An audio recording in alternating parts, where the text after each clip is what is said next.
Welcome to a meeting of your Planning Commission, the official local planning agency for the cities of Tampa, Temple Terrace, Plant City, and unincorporated Hillsborough County.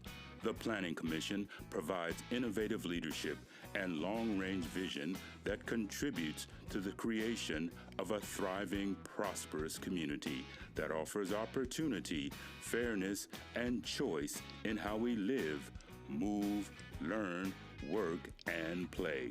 For more information about the Planning Commission, please call 813-272-5940. Follow us on social media or visit our website at planhillsborough.org.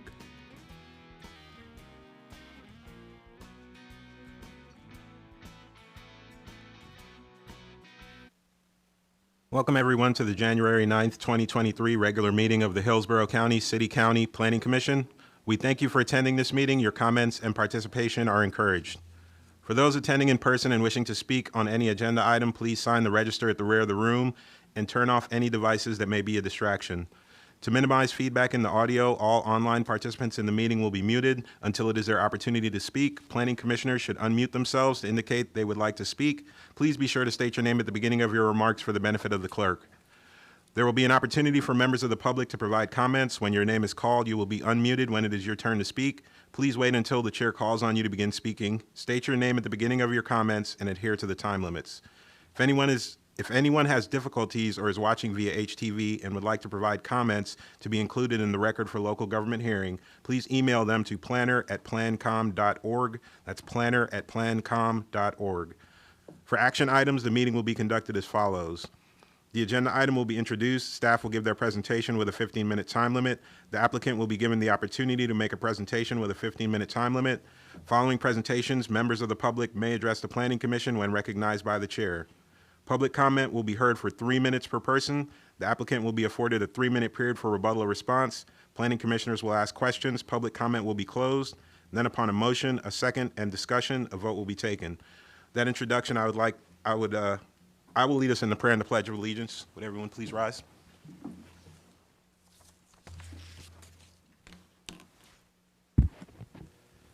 Heavenly Father, we come before you today with praise for your mighty power and guidance. We thank you for this day and thank you too for the many blessings in our lives, for our great country, and for the opportunity to live in freedom. We ask your blessing on our leaders, and we ask that you give each one of us here today the wisdom to make the right choices so that our decisions will be in the best interest of the people of Hillsborough County. Amen. Pledge allegiance to the flag of the United States of America and to the republic for which it stands, one nation, under God, indivisible, with liberty and justice for all.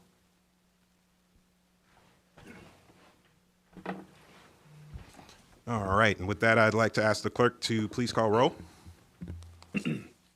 Good afternoon. Bernstein? Here. Bowden? Here. Buzza? Buzza? Cardenas? Cardenas? Fernandez? Here. Handy? Here. Kress? Here. Loke? Lauk is here. Loke. Surya? Here. Orton? Orton? Rodriguez? Here. Joseph? Here. Thank you. You have a quorum. Thank you. All right. Next item up on the agenda is the presentation of our plaque of appreciation to Commissioner Powell for his service. Commissioner Powell is here with us. If you would stand up, please, to be recognized. We have a plaque here for you for your service on the County Planning Commission. It reads, presented to Cody Powell, Hillsborough County appointee, 2018 through 2022, in recognition and appreciation for 4 years of exemplary service on the Hillsborough County City County Planning Commission and vision, leadership, and commitment to improving the quality of life in our community. Congratulations, Commissioner Powell.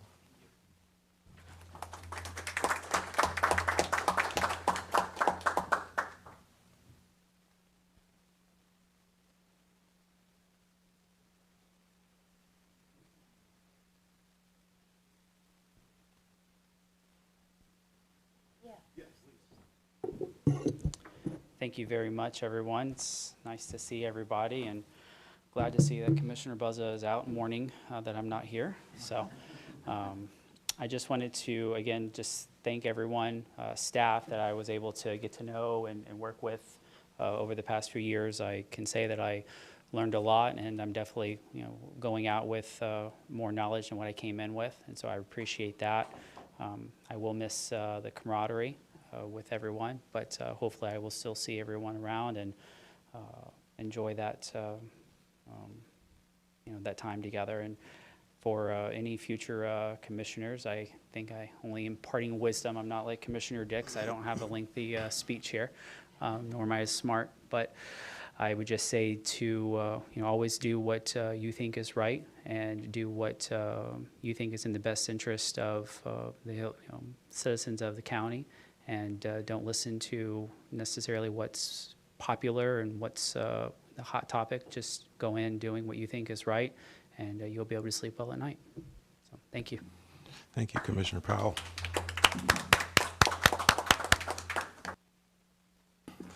All right. Our next item up on the agenda is public input for items not scheduled on the agenda, and I don't know that we had anyone sign up. Looks like we have Mr. Weaver virtually, but he's not on, so nope.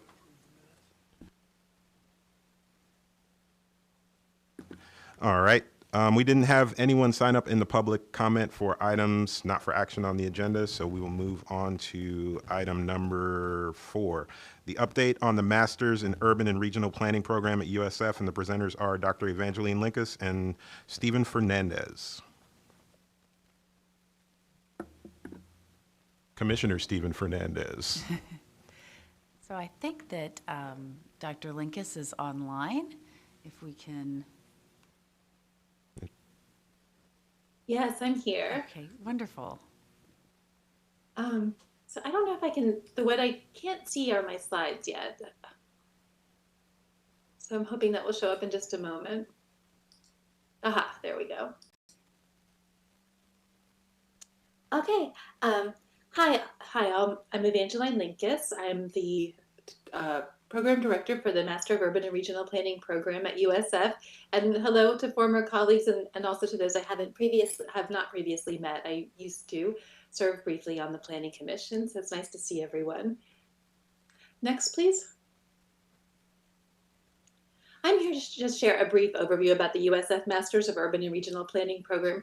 We're a relatively new and young program, so we thought it was a nice time to kind of share some of where we are, because we are in a really strategic moment. We recently earned accreditation, and we're moving towards a lot of great new initiatives. So thank you for having the opportunity to allow me to share information about the program today.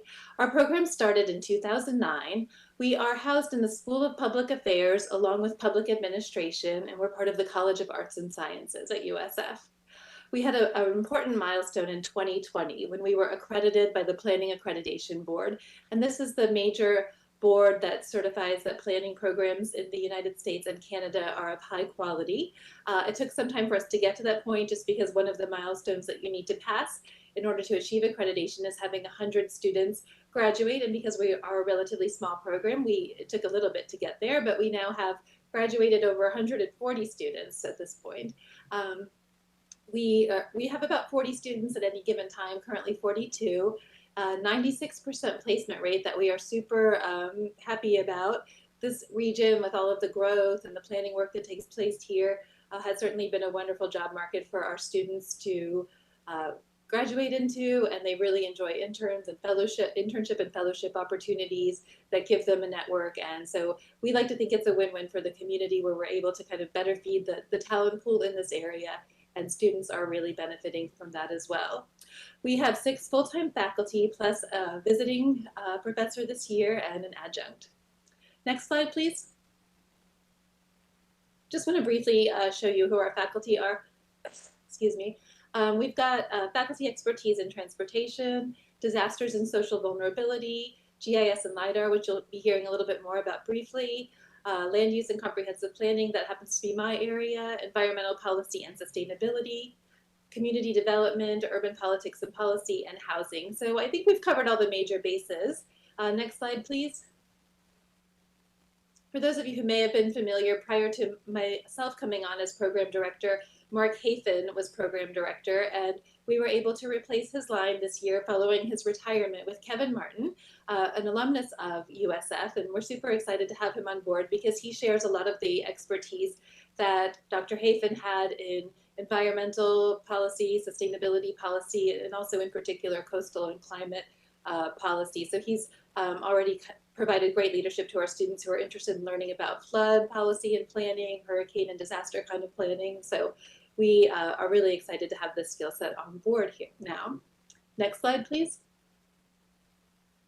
In addition, this year we're welcoming as a visiting professor Amber Dickerson, who has previously been, I think, ex officio, or I don't know what her title was, but she's previously been part of the Planning Commission, a local leader in planning for many, many years, served as Director of Growth Management for Hillsborough County School Board, currently operates a consulting firm in planning, and she's come on board to lead our studio program this year, and I'll be telling you more about that in just a moment. Next slide, please. So accreditation was definitely a big milestone for us because it certifies that we are a high quality program, and we do know that that's helping attract a more national pool of applicants to the program and growing the talent that we can bring into this community. So we were accredited in 2020. We were granted a 5-year accreditation, which is the maximum that any kind of program can earn. In a couple of years, we will again be going through the accreditation cycle. So we're just continuing to do annual reports, meet the guidelines that we need to achieve in order to maintain our accreditation and continuing to offer a high quality program. Next slide, please. I want to just highlight a few of the pieces of the program that I think may be of interest to all and that are important for our growth and for student success. So fellowships are a big one. The Planning Commission is a fellowship provider, so this is a program that we use for recruiting top talent, and then also local planning agencies and firms like to use this program to make sure that they're recruiting it for into their workplace some of the top talent coming into the USF MERP program. So this is a program where students who apply to the program get considered for it. We share their application packages with the area employers, and then the employers bring them on like interns. But the benefit is that for the fellowship providers, they're in a partnership with USF that allows these students to have tuition waivers that cover 80% of their costs. So it's been a wonderful way for us to make sure that we're attracting top talent and then to help place really high quality students in local agencies. So we have several organizations that work with us and several who are interested in signing up next year. So this is a program that will continue to expand. Next slide, please. We're also delighted with the fabulous performance of our alumnus in achieving AICP, American Institute of Certified Planners certification. This is sort of the major professional certification that planners can get. And we were delighted because we are such a small program that last year, 20% of APA Florida members who passed the spring AICP exam were USF MERP alums. So there's several other much larger long-standing programs in the state of Florida, also fabulous, but we're excited to kind of be among them now and really producing a lot of really well-trained planners prepared to take the AICP exam. And I'm looking forward this year. I just started this month as the university liaison to APA Florida. So we value and will continue to work closely along with APA to make sure that we're relevant to what's going on among the planning practitioner community in the state of Florida. Next slide, please. So just wanted to share news of some of our extraordinary alums, and this is kind of a random set of folks, but I just wanted to share how what folks are doing who graduate from their program. They're all over the U.S., but many are close to home, including several who are at the Hillsborough County City County Planning Commission. Stephen Benson, we're always really quite proud of his accomplishments now, Director of City Planning at City of Tampa, but we have alumnus working from west to east coast all over the country and doing really interesting and different kinds of work. So just wanted to share that we are thought of as a little bit of a small regional program, but our reach is really beyond that. Next slide, please. So just now, wanted to share some of the new and exciting things that we're growing and changing. So accreditation was one major accomplishment for us. And I think that kind of positioned us now to really be in a growth trajectory and refine and improve the program and make sure that we are really the best quality that we can be. So one of the pieces that is fundamental to that mission and that we've identified for many years now in partnership with our advisory committee is to create what is called a planner in residence program sometimes, or a studio program. And this is a program that allows us to be better equipped to engage with community-based projects. So getting students out to do real-world projects where they actually kind of act as planners, produce a final report or study, and have real clients, real interactions in the community. So this is fundamental to what we think would make for the best possible preparation for our students. And we're also really excited about the opportunities it offers to work more closely in the community. So this has been a priority for us, and we're finally launching it with this year with our spring 2023 studio. For 2023, we have a studio that we're doing in partnership with the St. Petersburg Innovation District. We're going to do a parking study. If you're familiar with that area, they have a lot of major institutional users. They've got sort of an economic development, a think tank kind of program going on there, and they are adjacent to St. Pete's downtown. So there's a lot of competition over parking uses, a lot of demand for parking at different kinds of times of day.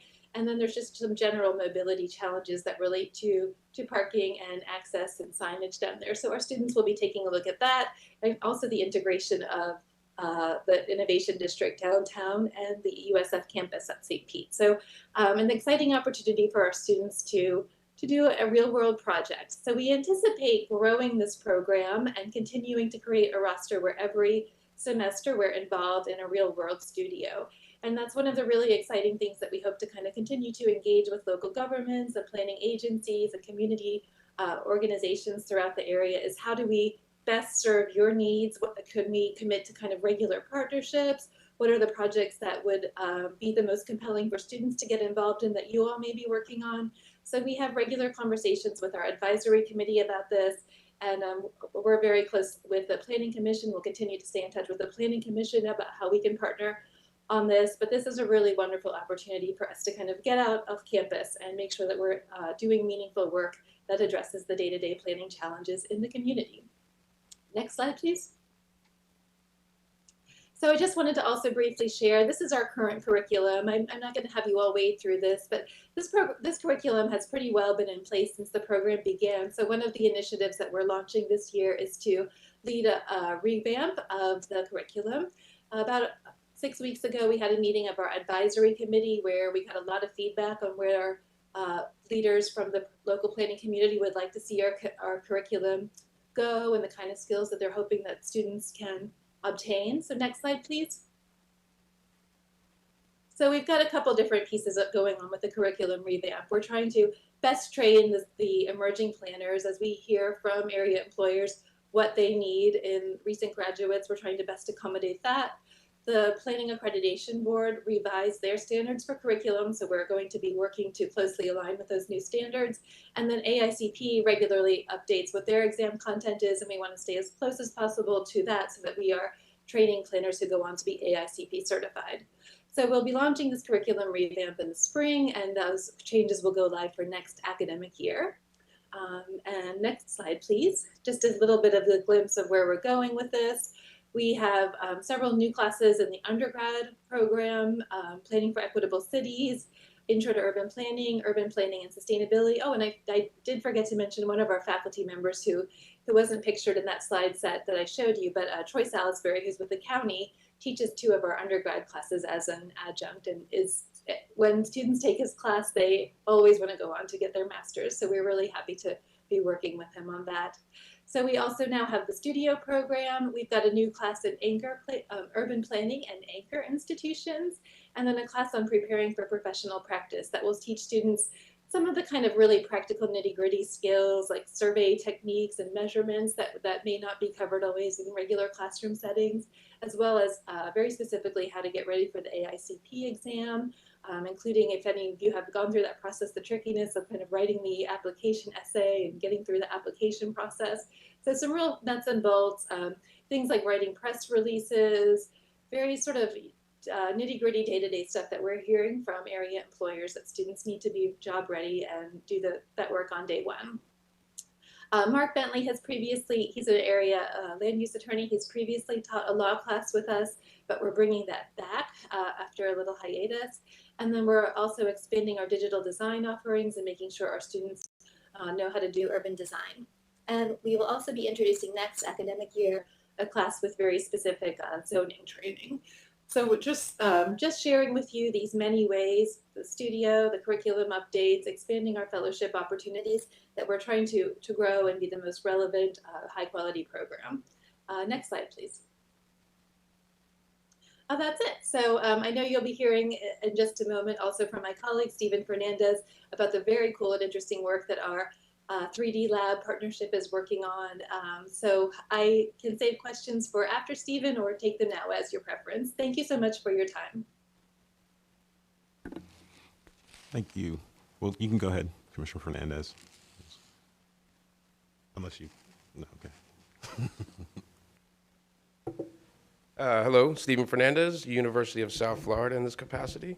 About 6 or 7 years ago, the School of Geosciences asked me if I can teach. I was doing strictly LiDAR research at USF, and I said, sure, I guess, why not? And so a couple of years later, Dr. Strom and Dr. Hafen asked me if I'd like to start teaching a GIS and planning course, because that's what my background was in, commercial real estate and GIS. So we are launching in the fall a graduate certificate, a graduate in smart city technology, and we got some really great things going on. It's just a snapshot of the courses, GIS for urban and regional planners, LiDAR courses, urban spatial, and then a bunch of electives, Intro to Digital Design, Dr. Linkos just mentioned. And we'll be adding courses as we go on in BIM, Building Information Management. So over the years, I started teaching these courses, and they got really popular, so I said, all right, let's add this, let's add that. And the university has also given us a lot of support. The lab that I teach in, we all have Alienware computers. They're fantastic. We have some drones, and you can see on the right there, I work with Access 3D Lab, directed by Dr. Laura Harrison. And that is a mobile LiDAR unit there, and also a 6-camera system, so we can mobile scan any large landscape. It's really exciting. It's expensive equipment, and I think we're the only university in the state with these capabilities, so it's awesome. Okay, so through these courses, I just wanted to show some examples of what the students are doing. What are they learning in these smart city classes? And so we've partnered with different agencies throughout, I don't know, the last 4 years. And our first one was with Manatee County, and they wanted to map their tree canopy. And so here's just a snapshot of one of the maps where the students processed a bunch of LiDAR, and we mapped out the tree canopy. And they wanted this for sort of moving forward to see, you know, as the development, replanting trees, are we sort of getting what we were promised as the progress goes on. So I had 4 students work on that, but this is a sort of a zoomed-in version to give you an idea of what you'd be looking at. And so those yellow areas there, those are where the canopy has disappeared, the trees have disappeared, and the dark green areas are growth in trees and things of that nature. So we can measure these things down to the square foot, really get a good analysis of a tree canopy. And this one I thought we'd all get a kick out of. This is a project I give my students, and it's sort of to monitor erosion and accretion on islands. And so this, at the time, we were referring to it as Beer Can Island, but we now know it as Pine Key. And I'd mentioned a couple months back that it's shrinking and moving, and so you can see there, this student, Tyler Miller, the link is there, you can go see a fantastic report he put together online of the whole analysis of what's going on with the island. My students also take a look at Egmont Key and the erosion there, which is really, really a problem. I think the state is going to be putting more renourishment money into it because there's historical sites on the island. There's also importance to the Seminole tribe on the island, and it's also a bird sanctuary. And one of those, I have a little image up there on the top left. It's one of the only last cabbage palm forests we have in Tampa Bay area. There's a couple up on Palm River, but that's it's pretty significant for the birds.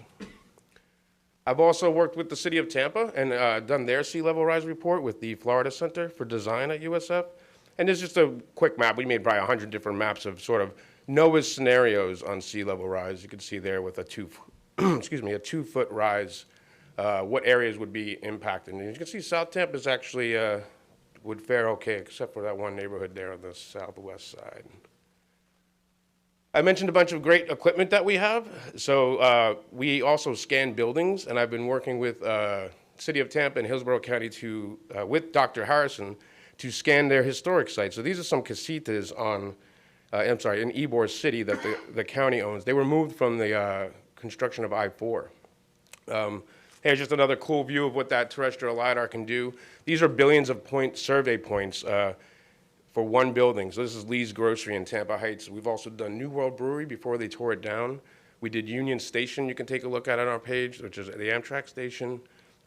We've done, and we're gonna be doing the streetcars, the historic Tico streetcars this summer, the ones that they have in the vault. So we're pretty excited about that. We also scanned USF's Weatherbird 2. This is 4 billion points, and they wanted this to calibrate their instruments, but that's a slice right through the ship. When it was dry docked here in the port, Dr. Harrison and I scanned it. So just some looks at what we can do. And also, this one I just thought was also relevant to what we do. About 3 years ago, we partnered with a company called Dark Moss. They wanted to scan a live oak tree in South Tampa to show how they can design a building around the tree with those scans. So you're seeing it fly through right now. It's not colorized. Most of the time they're colorized. But look at the detail that we can do and build around that live oak with this kind of data. Whoop, that got in there twice. And we talk a lot about sea level rise and what, LiDAR can really help us for this. And so this was a case study we did a couple years ago. This is Shore Acres in St. Petersburg. It did not rain this day. This is water coming up from the drains. I have a friend that lives nearby, and so it sort of piqued my interest, so I said, we got to do a project on this and sort of use NOAA's models to sort of see what's going to happen in the upcoming years. So a normal high tide in this I think this is September, right? Yeah. We had a 2.25 feet above sea level. And this digital elevation model, we can use this and sort of reclass the areas that we know flood. So in a second, you'll see what happens already. This is already what happens. That's the view you saw from the drone, high tides in September. That's a problem for emergency vehicles. If you have a sedan, you have to go a certain way out of the neighborhood. And so we took NOAA's numbers and sort of just reclassed it based off of just a little bit of sea level rise. I think it was, just about 1/4 of a foot. You can see it's almost every road would be flooded in 2040. And then if we are gonna plan for the high like we always do, Shore Acres would pretty much become inaccessible during just high tide. This is high tide in the summer. That's it, with no rain. You can see that one dry spot on the road there. Like I said, it didn't rain that day. So I don't have footage of this, but a tropical storm moved in about a month later and flooded out hundreds of homes. So, Shore Acres being a man-made island, it was designed like a bowl. It has nowhere to go, this water. I'll jump ahead to that. We've also worked with the city of Temple Terrace to do their pedestrian and bike trail plan. And the students basically did a cost analysis and land use analysis of what would be impacted by putting in a bike trail. We've worked with the Tampa Bay Regional Planning Council on their REACH project for affordable housing, where the students basically took all the affordable housing or publicly assisted housing and did an analysis on category 1 and 3 storm surges and some sea level rise as well. And then we do some things, Commissioner Orton brought this up a couple of months ago about building in a grid system versus sprawl system. And so one thing we also sort of, we teach and research is what's called network analysis, and basically drive times using the network, not sort of a straight line distance. What we did was we took a sample size, exactly, I think 3,900 homes in 2 different neighborhoods in Tampa, and said, all right, how far does it take to get to the local grocery store? So the green dots on that map are the grocery stores, and you can see those lines are basically the distance in feet to drive to those grocery stores. Same thing, 4,000 homes in a grid system, closest grocery store there, you can see we don't even get past really 6,000 feet. Same amount of single-family residential homes. Well, in this kind of analysis, the students can figure out, oh, well, how much how much fuel would that might cost? So with average miles per gallon at 24.9, you can see that one trip a week to the grocery store for the South Tampa residents is a total of $17,000, where the same trip up in New Tampa would cost $37,000 in fuel.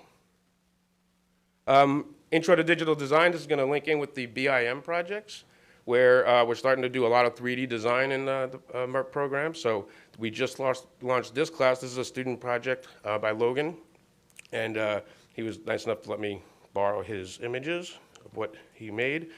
And then finally, we have our own GeoHub at the MERP program, where all these projects can sort of be showcased, and you can go there, see the data. We have a USF point cloud view, and I don't have time to get into now, but all those terrestrial LiDAR scans that we had done can be viewed in a 3D map there. And I actually have a meeting tomorrow with Esri to try to make it a better product. And if you have any questions, I'm here for them, but those are also some links to our YouTube page and the hub site if you want to take a look at what we're doing. All right, thank you. Thank you very much. Are there any questions or comments for them at this moment? I did have a quick question for you, Commissioner Fernandez. You're not going to get off that quick. I saw the BIM stuff quickly at the end and mentioned earlier on. Besides 3D modeling, what are you all thinking that's going to evolve into there? Yeah, the BIM stuff? In the beginnings, talking with Esri, like I said, tomorrow, building navigation and management. And so in a smart city sort of environment, in maybe a building like this, people might share computers or resources. Well, that can all be live. Like, can I go up to the 17th floor right now and use something? Nope, somebody's using it. And you can easily just check on that with a search. And then eventually it can evolve into all kinds of things, just maintenance of the building, software updates. You can have, if you have the right systems in place, you can navigate around the building, like I said, with your phone. You can also link them. This is real futuristic stuff, but when things fail, possibly, that it automatically gets sent to an ID department, and then, and that doesn't have to be reported. It's already linked into the BIM. Interesting. No. Have you guys thought about using it for the digital twin phenomenon and modeling city functions? Yes, that's exactly, yeah, thank you. You just said the words. Digital twin is sort of part of that next class. We're working with different softwares to see what works for us best. Very cool. Yeah. All right, thank you. Welcome.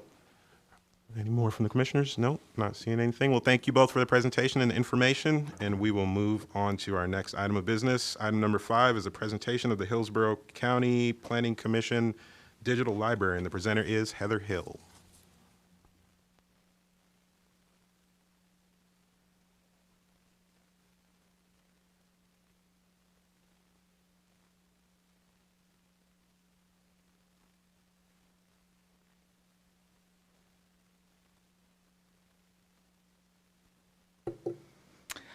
I'm Heather Hill, Planning Commission staff. Good afternoon. I'm our data librarian, and I'm going to introduce you to our digital library project. Working in partnership with the Hillsborough County Public Library Cooperative, we've utilized our digital collection system, which allows for quick access to reports and studies of the Planning Commission and TPO for agency staff, our partners, and the public.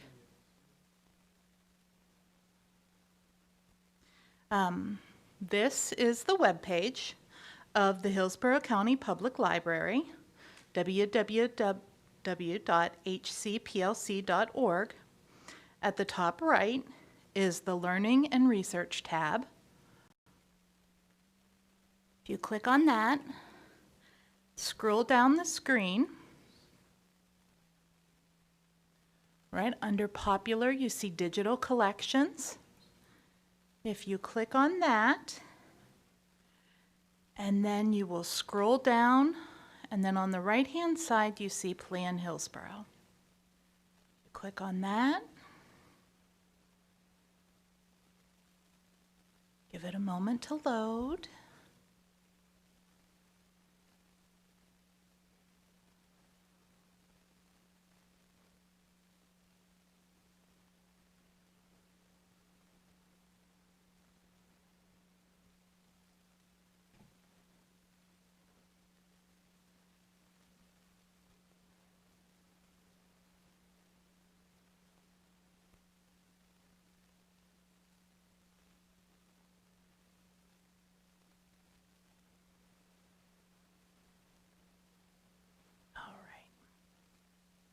Reports can be sorted in various ways using the drop-down menu. You can also limit or narrow a search by clicking on the filters on the left-hand side.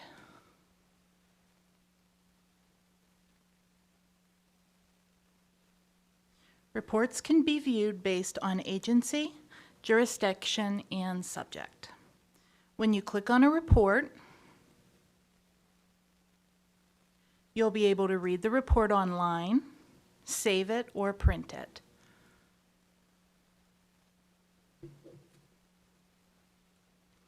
We've started by uploading our most recent reports first, and we'll continue to add other reports and studies. This concludes my presentation, and I'm available to answer any questions. Thank you. Are there any questions from the commissioners? Yes, Ms. Ornita. If I could just add to Heather's great presentation and demonstration, as you all know, we have a planning library on the floor, but given the changes in security in the building, it's a lot less accessible than it used to be. And so we don't have the kind of foot traffic that we used to. So this is, the aim of this whole project is to make these studies more accessible like they used to be. There are people who could come in and check them out through the library system. Now they won't even have to check them out. They'll just be able to download them. And we have quite an extensive archives in the library, so it's going to take us a while to scan some of those older reports in, but that is our aim, is that we'll be able to build this and have a historical archives digitally. Thank you. I had a question, well, for either of you. It links to the Planning Commission page, right? Like, so I can go on the Planning Commission website, and there should be some sort of big, like, thing that tells me I can go to the library and... Yeah, if you go to, on our website, the library page, it'll has Show a you. link Okay. there. Yeah. Cool. And are there any other documents besides reports going in there? We have started with reports, but we do have maps and other things in there as well. Okay, very cool. All right. Were there any other questions, comments from the commissioners? All right, not seeing any. Well, thank you for the information, and we'll move on to our next agenda item. Onto our one action item. 6A, City of Tampa Land Development Code, Section 27, multifamily requirements in the Central Business District periphery, and the presenter is Sam Thomas.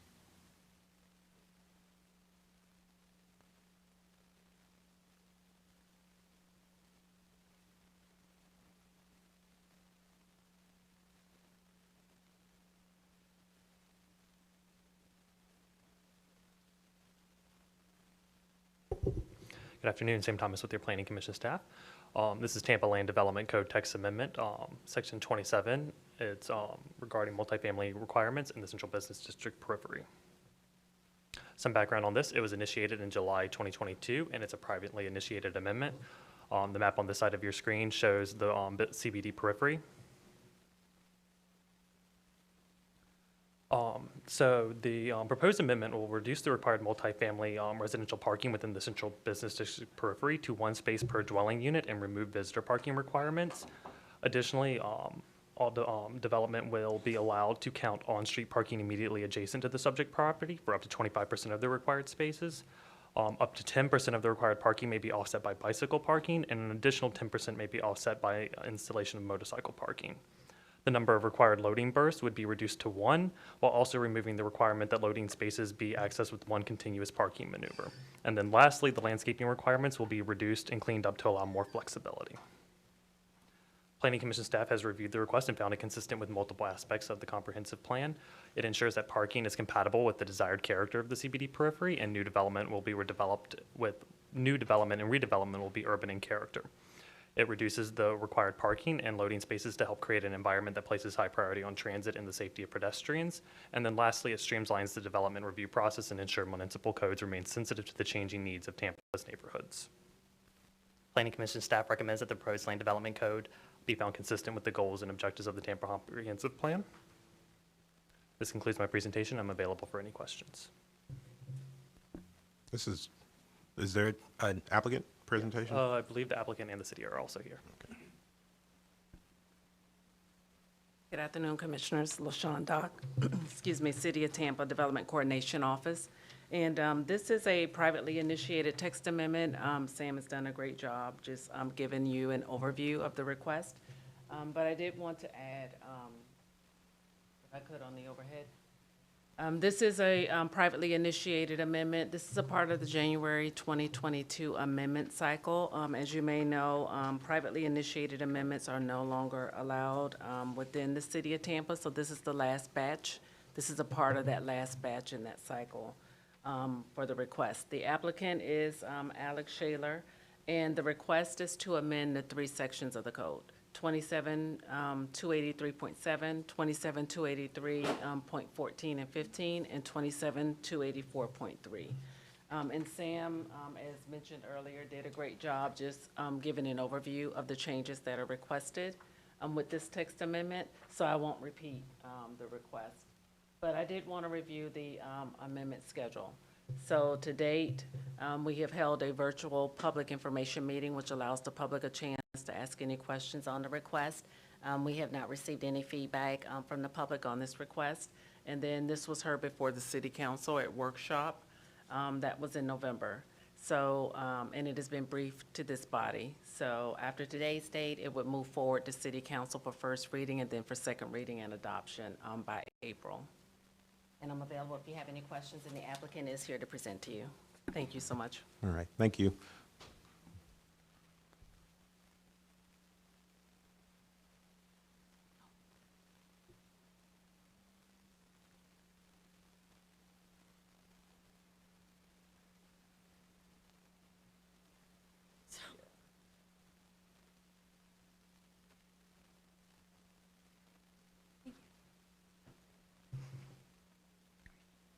Hi everyone, Alex Shaler with Gardner Brewer Hudson. As mentioned, we filed this originally back in January of 2022, so we're excited to finally be before you today to move this forward.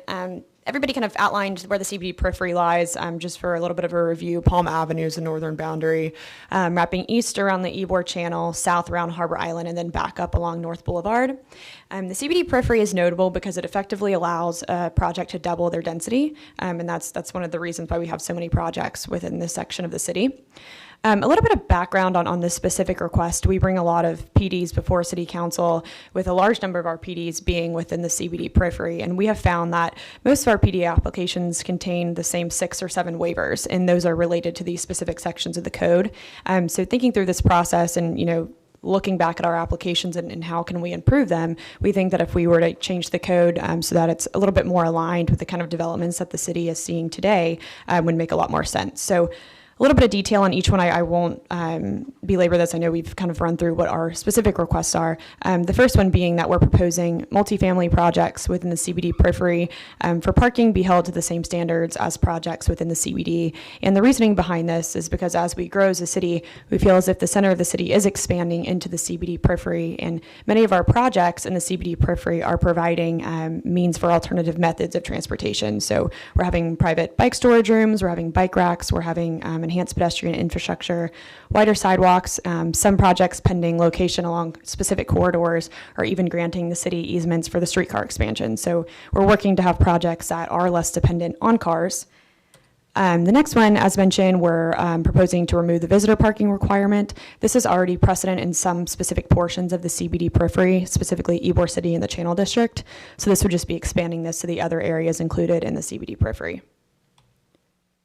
And then we're also proposing that on-street parking be counted as 25% towards the total. Right now, whenever we file an application, we do usually include on-street parking, but we have to show it as conceptual, and it doesn't count towards the overall required total. So we're proposing that it can count towards 25%. And there's a few reasons for this. The main one being most of our projects that we're bringing in the CBD periphery have that ground floor retail or commercial use, and the developers want that on-street parking for easy access to that commercial space. But it has a lot of other benefits too for our project, and it is a traffic calming measure and provides buffering for sidewalks, ultimately a reduced garage footprint given half the parking is on the street. The next one, and this is probably the most common waiver that we see as part of our applications for PDs, and that's regarding loading. The loading requirements in the city's code are geared more towards suburban development and don't necessarily work with projects in urbanized areas. So we are proposing that projects within the CBD periphery, multifamily projects, that they are required to provide just a single loading berth, and that this berth be able to be accessed in more than one continuous maneuver. And that's specific language from the code. And the single loading berth was inspired by the West Shore Marina District. That's in their code. They're only required to provide a single loading berth per development. So that's where that came from. And then the green space, this is a little bit technical, and the next slide has a lot more math too, which I'm going to try to just brief through. But we're proposing for green space that multifamily projects in the CBD periphery, regardless of their height, be held to a parcel area percentage calculation. Currently, the way the code reads today, the way your green space is calculated is based on your building height. So if you're 6 floors or above, you're able to utilize this percentage calculation. If you're less than 6 floors, you're held to a per unit square footage. And there's a couple reasons why that doesn't necessarily work out well, and I'm just going to explain that on the next slide. Again, just trying to run through these numbers. I have 2 examples, a per unit calculation and then the percentage calculation. As you can see with the per unit calculation, as your unit count goes up, you're obviously required to provide more square footage of green space. And the current code requirements are substantial for projects, especially in these urban locations. So we bring a lot of projects in the CBD periphery, usually ranging between 250 and 300 units. That's kind of the sweet spot for the developers for this market. And as you can see, if they're held to a per square footage or per unit square footage, they're required to provide about 5 acres of green space, which is substantial. Most of our parcels aren't even close to that size, let alone have that much room reserved for green space. So the percentage calculation is something that we've used a lot, and we've encouraged developers to build buildings 6 floors and above to use this and not have to request a green space waiver. As you can see, regardless of development size, that acreage is still hovering at about 0.14 acres. And that's because regardless of how big your parcel is, your building is still taking up the same portion of the parcel. So you're ending up with that same 30%, which levels out to be about the same. And the last one is more of a code interpretation cleanup. This is a landscape table in the code, and whenever you go to design your buffers, you have to look at the neighboring uses of the site to figure out what buffers you're providing on each side. So we're just proposing that this adjacent use term reflect the then existing adjacent use and not an adjacent use that could be allowed within the zoning district. And the reason for this is that the zoning districts are expansive and obviously have a lot of different allowable uses. And if we are designing to the most intensive use, we're creating these huge buffers that, again, are kind of in direct conflict with some of those urban design principles that we want to bring into the CBD periphery. And that's the end of my presentation, and I'm happy to answer any questions that you might have. Thank you. All right, thank you. We had one individual sign up in the public comment for this item. So I will have Mr. Weaver approach the mic. Thank you, Mr. Chairman. Ron Weaver, 401 East Jackson Street. I'd like to thank you for letting us comment on these 4 or 5 excellent ways of dealing with the realities of something that's as important as perhaps the erosion of Egmont Key is surpassed only, Steve, by the erosion of affordability of housing in Tampa. And these kinds of measures in areas like the CBD are going to help not only with affordability of housing, but also with the wise planning of the community and dealing with the affordability of housing and dealing with the availability of sites for this crucial, most desperate, urgent need, which has become, in effect, a public health crisis in this town, which is the affordability of housing for the last 2.5 years, with a 34% increase in the cost of housing in this community over the last 2.5 years. The worst in the nation is the increased inflation, 10.1% instead of the 7.8%. That is the American inflation. Tampa's inflation was the worst in the nation. It's beginning to come under a little bit of control, but only measures like these in these crucial areas are going to enable us to deal with these issues, including, of course, the affordability of housing is affected by the more reasonable rules conforming the landscaping and other rules to other product and other locations where the landscaping rules are applied. And by extending these reasonable landscaping requirements, in addition to reducing the parking requirements where appropriate, and the other safeguards with respect to on-street parking and with respect to the counting of bicycles and motorcycles and other encouragements of additional mobility, we're engaging not only in great planning and in affordable housing's crucial, urgent mission, but also in perhaps serving as a model for other parts of this community which also have similar needs with respect to how they too should be aggressively sought out with respect to what their needs are with respect to these crucial issues for which we stand and support these kind of measures. Commend your staff. I know some of this has been underway for like 3 years, as I recall, and some of you have participated in committees that have tried to find a way to address this crucial issue. And thank you for looking at it today, and thank the city staff, and thank Alex and her team for bringing these forward so thoughtfully and so urgently with respect to our urgent affordable housing crisis in this county. Thank you. Thank you for your comments. All right, that was the only person we had sign up in the public comments. So at this time, I will offer it back to Ms. Scheller for a response, if you would like. No? All righty. Then I will turn it over to the commissioners for questions, comments, and discussion on this item at this point in time. I am not seeing any lights on, so I will then go ahead and close the public comment on this item and open it up to motions from the commissioners. Yes, Commissioner Bernstein. Thank you, Mr. Chair. At this time, I would move that we find the proposed text amendment to City of Tamba Land Development Code section, the three sections, subsections within Section 27 as discussed today, consistent with the goals, policies, and objectives of the comprehensive plan, and that we pass it along to the City Council for their consideration. All right, that's a motion of consistency finding by Commissioner Bernstein. Commissioner Kress? Second. And a second to that motion of consistency by Commissioner Kress. Is there any more discussions or comments on this item from the commissioners? Not seeing any at this time. I will ask the clerk to go ahead and do a roll call vote on this item. Bernstein? Yes. Bowden? Yes. Fernandez? Yes. Handy? Yes. Kress? Yes. Lauk? Yes. Zaria? Yes. Joseph? Yes.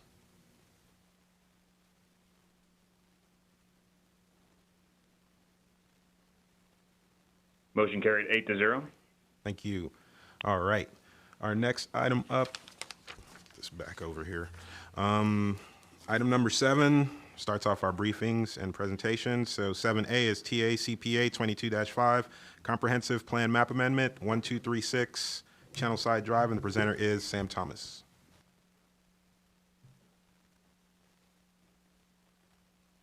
Good afternoon again, Sam Thomas with your Planning Commission staff. This is a briefing for TACPA 2225, 1236 Channelside Drive. Some background on this: it was privately initiated. It's small scale in size, approximately 0.67 acres, and the request is to go from heavy industrial to regional mixed use to 100. Here's the site on our general locator slide. It's within the Central Tampa Planning District, the Channel District neighborhood, and the Channel District urban village. Here's a site on an aerial of the site. You can see that it is just west of Channelside Drive. It's east of 12th Street and north of Twig Street. To the north is Ybor City. You can see 2nd Avenue up here. To the east is the Ybor Channel and the port. To the southeast is where some of the port, the cruise ship terminals start. To the south you have Kennedy Boulevard. To the north of the site, actually right here, is a recent plan amendment that came before this board. I would say in early 2021, where the site was also changed from heavy industrial to the future land use of RME 100. To the west, you have Tampa Union Station, Nucio Parkway, and the Tampa Parks apartment, and part of the Gasworks development. Here is a map of the adopted future land use. You can see the site is recognized under the heavy industrial. You can see that the predominant land use category in this area is the regional mixed use 100, with a few still heavy industrial sites within the area. This light gray color over here where Tampa Union Station is light industrial. Up in your upper right-hand corner is a little bit of urban mixed use 60, and then in the bottom left-hand corner, that maroonish color is the Central Business District future land use designation. And here is a map with the proposed future land use. You can see the site then recognized under the regional mixed use 100. The potential impacts of this request: currently residential units are not permitted in the heavy industrial future land use, but they are permitted to do around 43,000 square feet of non-residential uses. Under the new requested RMU 100 future land use designation, they can be considered for up to 67 units or around 102,000 square feet of residential or non-residential uses. And since the subject site is within the CBD periphery that we were just talking about, it can bonus above what you currently see here to up to, for example, a 7.0 FAR. The next steps with this is coming back to you guys for a public hearing on February 13th. And then from there, it'll have a Tampa City Council adoption hearing sometime in February or late March. There will also oh, sorry, never mind. That is a different case. Those will be the next steps with this one. And that concludes my presentation. I'm available for any questions. Thank you. Thank you. Were there any questions on this item from the commissioners? All right, well, thank you for your information. Move on to the next item, 7B, TACPA 22-26, Comprehensive Plan Map Amendment, 808 North Armenia Avenue and 2402 West State Street, and the presenter is Danny Collins. Good afternoon, this is Danny Collins with your Planning Commission staff. This is Tampa Comprehensive Plan Map Amendment 2226 for the properties located at 808 North Armenia Avenue and 2402 West State Street. Just a quick background, this is a privately initiated amendment, small scale in size. The subject site's approximately 0.26 acres, and the adopted future land use is residential 20, and the applicant is proposing the neighborhood mixed use 24 designation on the subject site. The subject site is located in the Central Tampa Planning District. It's within the West Tampa Urban Village, and it's more specifically within the Armory Gardens neighborhood. It is shown here on our locator map. Here is an aerial map of the subject site and the surrounding properties. You'll see the subject site. It's outlined in black and highlighted in yellow. It's at the southwest corner of North Armenia Avenue and West State Street. Armenia Avenue contains predominantly non-residential uses. There is a single family detached neighborhood west of Armenia Avenue. Directly north of the subject site are 2 office buildings. To the west and south are single family detached uses. The subject site is 1 block north of Villa Brothers Park and is directly to the west of the Foundry Apartments. This is the adopted future land use map. Again, the subject site's recognized under the residential 20 future land use designation. This designation permits development up to 20 dwelling units per acre and is to the north, east, and south of the subject site. Directly to the east of the subject site is land recognized under the Community Commercial 35 designation, which promotes a mixed-use development pattern up to 35 dwelling units per acre or up to a 2.0 FAR. This area south of the subject site, shown in this green color, is Villa Brothers Park. And then this parcel here, generally southeast of North Armenia Avenue and West Lemon Street, is recognized under the CMU 35 future land use designation and is owned by the State Armory Board. Here is the proposed future land use map, recognizing the site under the Neighborhood Mixed Use 24 designation. The Neighborhood Mixed Use 24 designation allows development up to a 1.0 FAR or 24 dwelling units per acre. Here's a slide showing the potential impacts of the proposed change under the current residential 20 designation. Subject site can be considered for 5 dwelling units or just over 5,600 square feet of non-residential development, subject to locational criteria.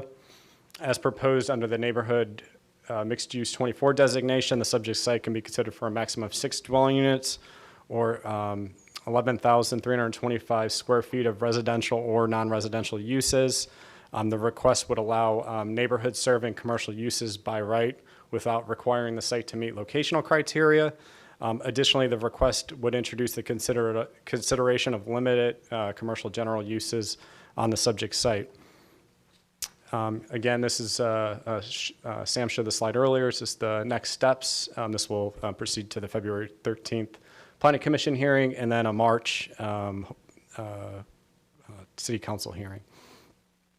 This concludes my presentation. I'm available for any questions. Thank you. Were there any questions from the commissioners on this item? Not seeing any at this time. Well, thank you for the presentation and move on to our next item. 7C, TACPA 22-27 Comprehensive Plan Map Amendment, multiple folios generally located west of North Myrtle Street and north of East 97th Avenue. And the presenter is Emily Phelan. Hi, good afternoon. Emily Phelan, Planning Commission staff. This is TACPA 2227, multiple folios generally located west of North Myrtle Street and north of East 97th Avenue.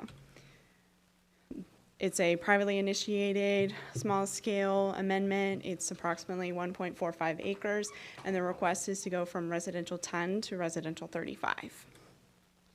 This is the general location map. The subject site is within the University Planning District in the Terrace Park neighborhood. This is an aerial of the subject site. It's outlined here in pink. There are single-family detached units that surround it with some multifamily units here. And this dashed blue line right here distinguishes the city limits between the city of Tampa to the west and Temple Terrace to the east. This is the adopted future land use map. The subject site is here in black, and it's represented by the residential 10 designation. As you can see, the subject site is surrounded by residential 10, and further to the east and south is residential 20, and up here, the darker brown color to the northeast and the south is residential 35. This is the proposed future land use map. Again, the subject site is here in black, and it is represented by the dark brown color, which is R35. This is the impacts.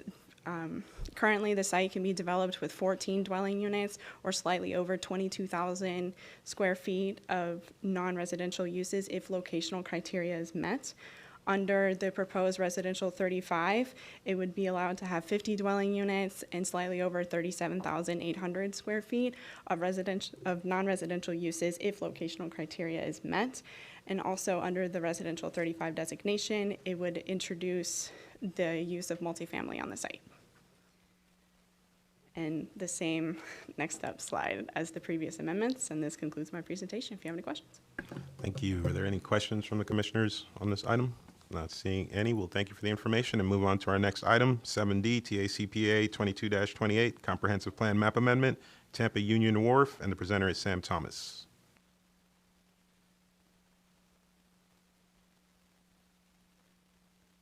Good afternoon, Sam Thomas with your Planning Commission staff. This is a briefing for TACPA 2228, Tampa Union Wharf.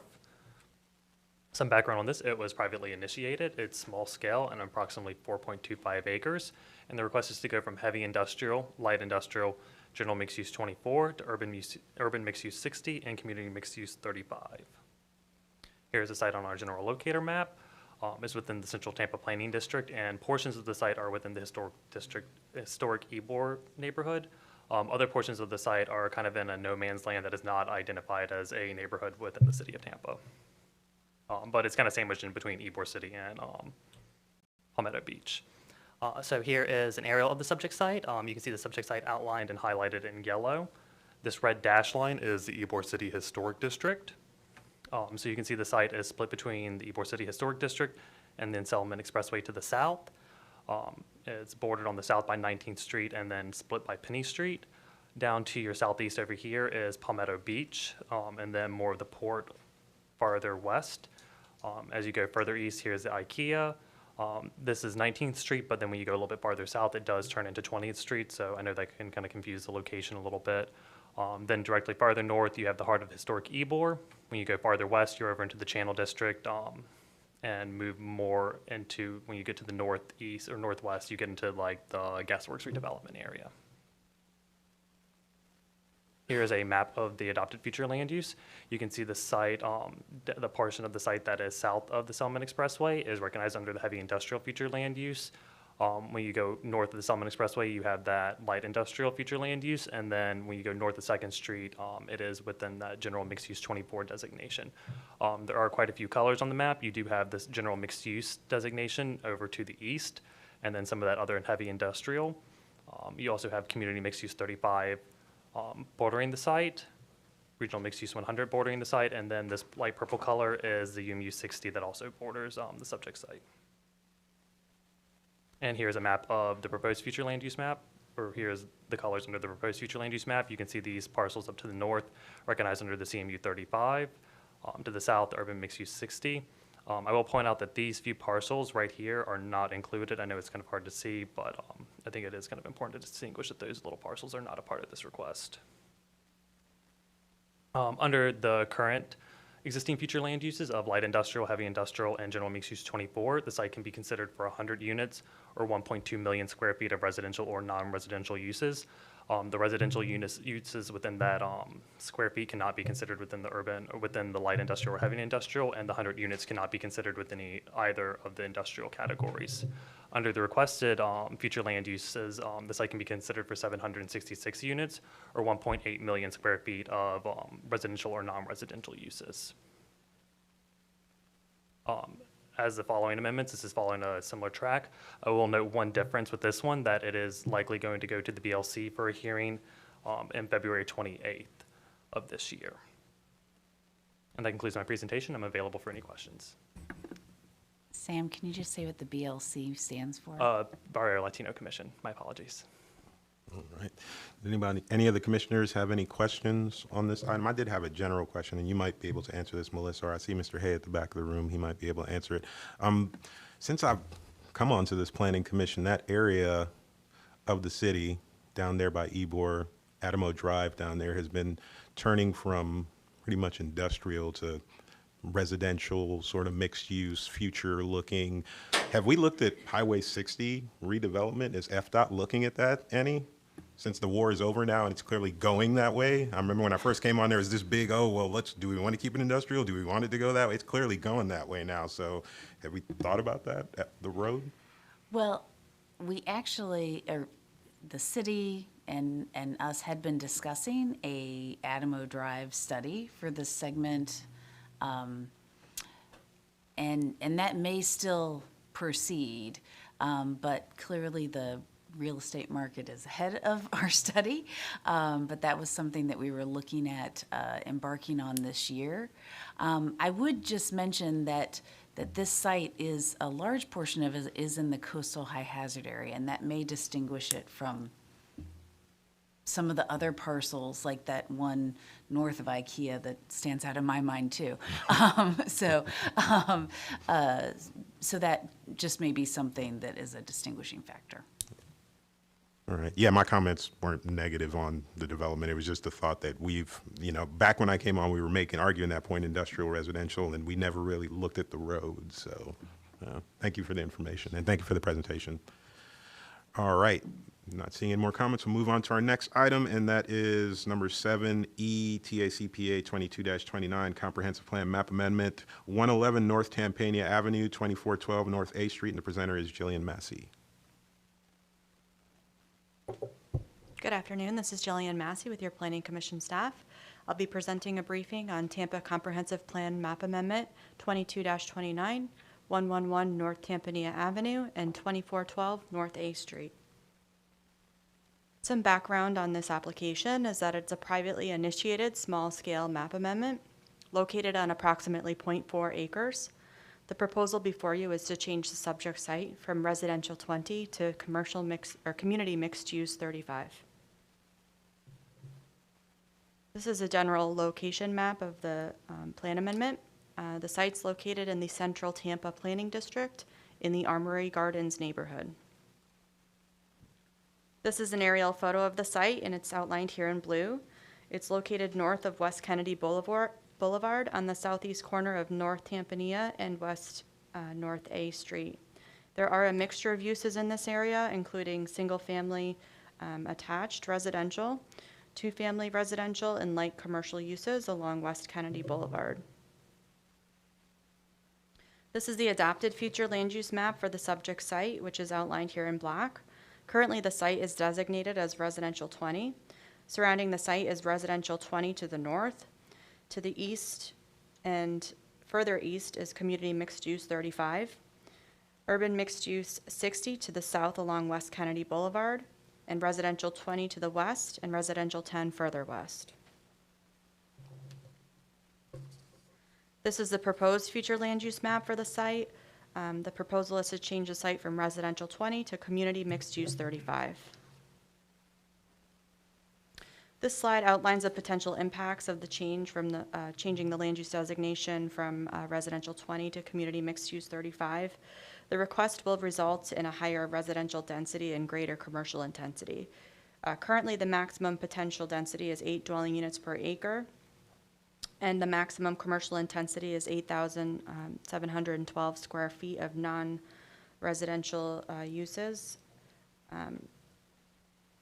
subject to locational criteria.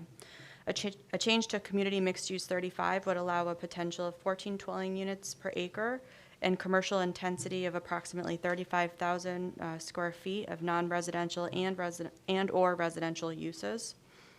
The change also has the potential to introduce commercial general uses on the subject site.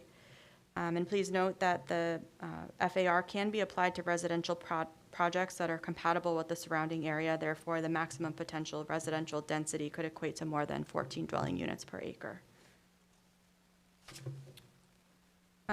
This application is following the same schedule as the previous briefings that you've heard this afternoon.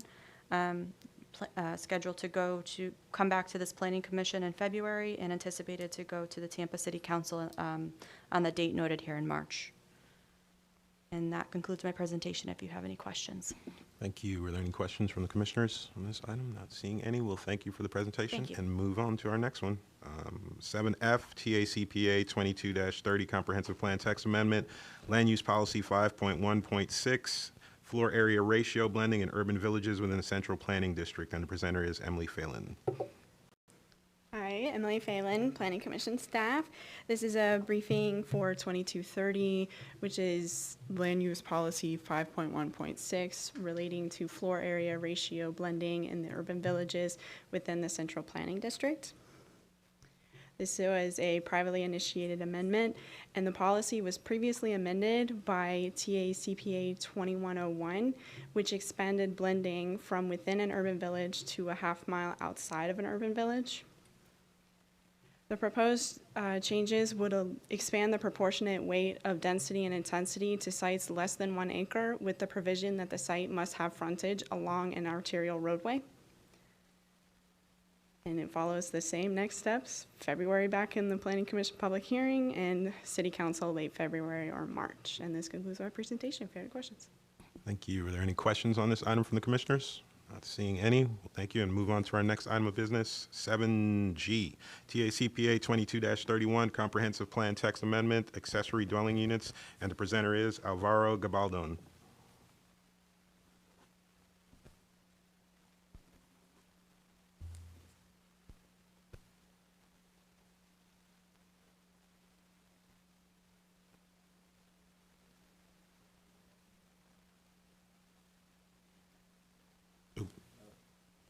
No, thank you. All right, this is Alvaro Gabaldon with Planning Commission staff. I'm presenting about 2231 accessory dwelling units. This is a text amendment to the comprehensive plan for the city of Tampa. Some background on this is it is publicly initiated. We are working with the city staff as they are going to bring forward a couple of amendments to their land development code. So we are amending some policies in the comprehensive plan to lay the foundation for that. Mostly it's just consistency and in language. The plan currently refers to ADUs 3 different ways or so. So we're just making that all consistent. So like I mentioned, within the plan you'll find accessory apartments, accessory second units. So we're just making sure that all of those references are saying ADUs. And we're also amending the land use category matrix descriptions, again, making sure that those that ADU phrase is consistently used. And in addition to that, into those sort of like cleanup changes, the primary change here is that we're allowing for consideration of accessory dwelling units in all residential categories. And that, that sort of allows the code amendments to accomplish what they're intended.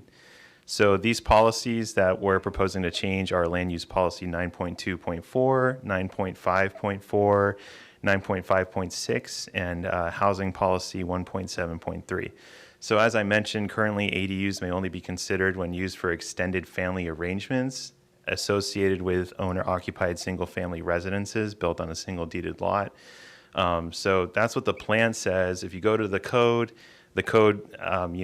references the application you have to submit. It references how the city sort of governs the use of extended family arrangement for the ADU. So within our policy changes, we're going to mirror the city staff's proposed LDC change by expanding use of ADUs outside of just extended family residences and allowing ADUs in all residential categories.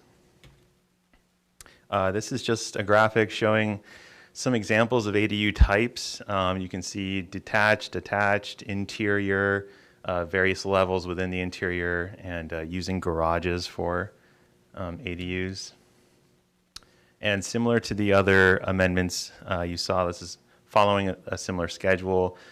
One addition to this, though, is on January 18th, we are doing a public engagement virtual meeting with city staff, basically, showing both the policies that I explained today and the city staff's code amendment. Sure. Jennifer Malone with the Planning Commission staff. Thank you, Alvaro, for a wonderful presentation. It was brought to my attention that there's just a wording that we need to clarify on the record. This is going to allow accessory dwelling units in all future land use categories where residential development can be considered. So not every future land use category, but those where residential development can be considered. Thank you. No problem. So we're available for any questions, and we appreciate your time today. Thank you. All right. Thank you. Were there any questions on this item from the commissioners? Not seeing any at this time. Well, thank you for the information, and move on to our next item. Final presentation is 7H, City of Tampa Land Development Code Amendment, Section 27, Tampa Heights Overlay District Development Standards, and the presenter is Jennifer Malone. Jennifer Malone again with your Planning Commission staff. I'm going to open this item up for LaShawn Dock to present from the City of Tampa. You may all, some of you may remember that this came before you for a briefing back in July. It is a privately initiated text amendment to create standards for development in Tampa Heights. So this language was briefed to you in July. Between July of 2022 and January of 2023, the applicant has made substantial changes. And so we felt that it was best to bring it back before the Planning Commission for a briefing before it comes before the hearing, before you for a hearing in February. So again, it is privately initiated. So there is an applicant who has requested this, and I'm just going to turn it over to LaShawn to summarize those changes. Thank you. Good afternoon again, Commissioners. I'm LaShawn Dock, Development Coordination, and I'm going to use the Elmo, please. And so this is the boundary of the request. As Jennifer has mentioned, it is a privately initiated amendment. This would create an overlay district for Tampa Heights. So it would include the area that you see outlined in blue. MOK would be the northern boundary. This would exclude the area which is the Heights project area, which is currently a PD and has its own standards and design standards applicable to that area. And then the interstate is the boundary which runs to the east and south. And this is also a part of the January 2022 amendment cycle. As a part of the code that would be created for the Tampa Heights overlay, it would include standards which would affect residential development along with commercial development. But the areas that would be created deal with fencing within the residential area, orientation of the front doors, alley access and driveway placement and orientation, along with garage placement and orientation. Something also with the residential properties that was requested to be created through the Tampa Heights overlay language is the allowance of the ADUs as a special use. So that was amended initially. The request was to add it as a permitted use. We have it as a special use currently in the code, so it would be a special use.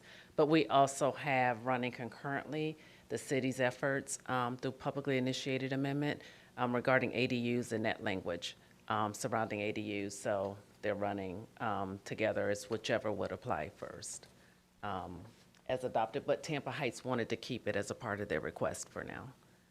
Commercial, as far as the commercial uses, the changes do include the on-street parking and how those offsets would be allowed with the on-street parking. Initially, when the request was submitted, the applicant, who is Brian Seal, representing Tampa Heights, went back to the community, did additional outreach after the council workshop. Is when that outreach effort occurred. And so he made certain modifications to the language, and that was resubmitted, and that's the language you have before you. And addition to the parking ratios and offsets, parking exemptions. And so some of that language was fine-tuned with what you have before you for the parking exemptions for commercial uses. But this is the timeline and the schedule for this request. So we're looking at, it will come back before you for public hearing next month with City Council first reading, tentative for March, and then April for second reading and adoption. And that concludes my presentation. The applicant may be on the line. He requested to attend. I'm not sure if he is, but I'm available if you have any questions. Yeah, there's no applicant presentations Okay. right now. Yeah, just Okay. presentation. Are there any questions from the commissioners on this presentation? Commissioner Handy? Yes, I have a question. It's privately initiated on behalf of a Tampa Heights community. Can you explain how that works, what the relationship is? So it is a privately initiated amendment versus it being publicly initiated, which generally is submitted by either the zoning administrator or at the direction of the council or the mayor, the publicly initiated. So Brian Seals submitted this request privately. So he is the applicant on record for this private amendment, but he does mention that this is on behalf of the Tampa Heights Association, but he's the applicant. Okay, I think I understand. So he's like a consultant to the Tampa Heights community? Well, he's a member of the community, and he Okay. was submitting, I think he says of the Community Neighborhood Association membership, he was the one willing to kind of take it forward, so. Okay, all right. Kind of thank- served as the representative, but, Okay, yeah. thank you. Absolutely. Hey, Commissioner Kress. I'll just clarify, he is president or vice president of the neighborhood group. So that's his affiliation. Yeah, I mean, I think it's something that the city would like to have gotten to, but didn't have the staff to do, as the neighborhood just kind of was proactive and created something to work with the city on acceptable standards. Yes, initially when it was submitted, the original submittal was an amendment to the historic district, to that boundary and some of the requirements. And that was not acceptable. We could not do that. That was not the correct request. And then it was converted to a text amendment to create an overlay. What was desired would have been overlay standards. Thank you. Yeah, good question, Commissioner Handy, and thank you for the clarification, Commissioner Kress, because I was wondering the same thing. Thank you. All right, thank you for the presentation. Thank you. And seeing no more questions, we'll move on to our next agenda item. It is item number 8, the Executive Director's Report, and the presenter is Melissa Zornita.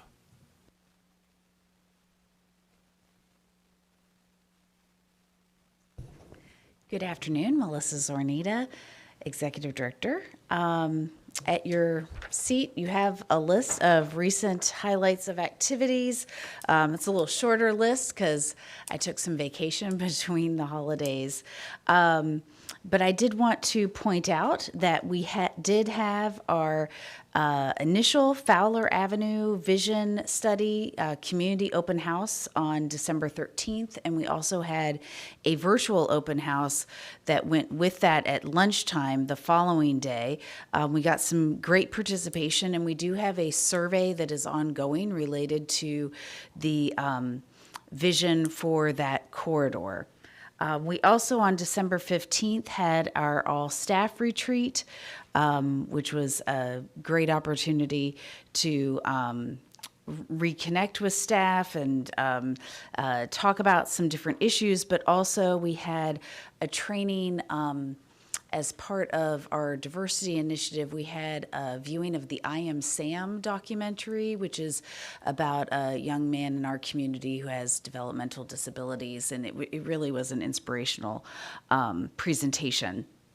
On December 16th, we had a meeting with a number of representatives from the Tampa Bay Builders Association, which where we had the opportunity to ask questions not associated with a particular application about sort of what makes projects work and how, which I think will better inform how we write policy to address, what are some of the market realities of making some of the densities and intensities we'd like to see achievable within our community. We anticipate having additional meetings with that group, as well as they suggested we reach out to some others like the Apartment Association, and the office and industrial professionals to have similar conversations to help make sure that our policies, that we achieve what we want to with our policies as we're drafting them. We've been making some good progress on our corridors and nodes project updating as part of the land use update for the county's comprehensive plan, and are aiming to have a presentation on that to the Board of County Commissioners in February. We did, staff annually does a charity donation drive for Whispering Oaks, which is a assisted living facility in East Tampa, and so that was a real rewarding opportunity this year. Some upcoming dates that are listed at the bottom. Of course, our next meeting, which you'll have all of those Tampa items on your public hearing. So that one will be a longer public hearing that evening. We will be having our strategic planning retreat, which I mentioned at our last meeting, I believe, that the strategic plan goes for 5 years. And so we will be looking at that in coordination with the TPO and the River Board members on June 16th. And that you should have gotten a scheduler on your calendars from Sharon on that. We also are hoping to hold our planning commissioner retreat. I think we're still waiting on a couple of folks to let us know if they're available for the additional dates that Sharon sent out maybe last Wednesday or Thursday. So we didn't quite get the kind of attendance that we'd hoped out of the first dates. So we asked for some additional ones. So hopefully we'll have that on your calendar soon. A couple of contract items. I wanted to apprise you all that SM&E, which is the company that conducted the commercial locational criteria study, they only have a very small portion of their contract left, but their land use and landscape or planning and landscape architecture section was bought out by Inspire Placemaking Collective, and so their contract is going to be changing. I just wanted you to be apprised of that, so when you see that name on the list of contracts, you're not like, what the heck has she done? Who is she contracting with? So that will be a change. We also are looking at contracts for, these would be less than $50,000, so something that I can approve, but wanted to let you know about them. We're looking at a facilitator to facilitate stakeholder meetings for the future land use update for the county's comprehensive plan, anticipating that there will be some diverse stakeholder interests in that discussion, that it might be beneficial for staff to have an impartial person in that. And then also a facilitator for the strategic planning retreat. The last time we found that beneficial to have somebody who was not a part of any of the agency to facilitate that. At your seats, you will see, fresh off the presses, our 2022 annual report. Miss Melissa Dickens will be making a presentation on this and updating you on our progress on the strategic plan at your next meeting. And then you also have a copy of the 2023 Transportation Planning Organization's wall calendar. It does include on there all of the dates of all of their meetings and committee meetings, which I always find really helpful. With that, I'd be happy to answer any questions. Questions from the commissioners? Nope, not seeing it at this time. Well, thank you, and move on to our next agenda item. Business, other business, chair's business, I have none. Old business, there was none. Not seeing anybody want to bring any up. New business, anyone have any new business? Nope, not seeing any. We will move on to committee reports. Any committee reports? Not seeing, oh, Commissioner Rodriguez. Yes, just quickly, the City of Tampa held their Affordable Housing Advisory Committee meeting on December 14th. We had an update from city staff on the housing and community development activities of their division. The big thing we did was we went over, reviewed, and approved the annual update of the local housing assistance plan that the city transmits to the state. So AHAC approved that. That went on to City Council for their approval, so that's being transmitted to the state. So our next meeting will be on January 18th. Thank you. All right, thank you. Any more committee reports? No. Yes. Oh, Commissioner Soria, sorry, I can't see your light behind the bottle there. Yeah, go ahead, I'm sorry. Sorry about that. I wanted to update, I attended the TPO meeting on 14th December last year. It was first time for me to attend on behalf of the Planning Commission.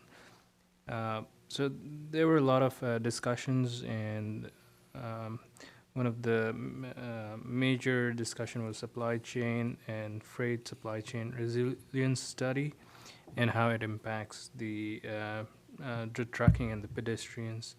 And also there was a motion to increase the membership from 16 to 19 members. So that's something failed a couple of times, so they'll be renegotiating that as well in the later meetings. And TIP amendment and to support connection of SunTrail was one of the things they were discussing in that past. And one of the major discussion was for school safety for so there was good studies, presentations on behalf of the staff on that. So I wanted to give you an update on that. And the next meeting would be on 11th of January. All right, thank you. All right, any more committee reports or any comments on the committee reports from any of the commissioners? Not seeing any, then I will go ahead and move on to our last item of business, adjournment. So with that, I will adjourn this meeting at 4:35, and we'll see everybody at 5:30 for the public hearing. So this meeting's adjourned.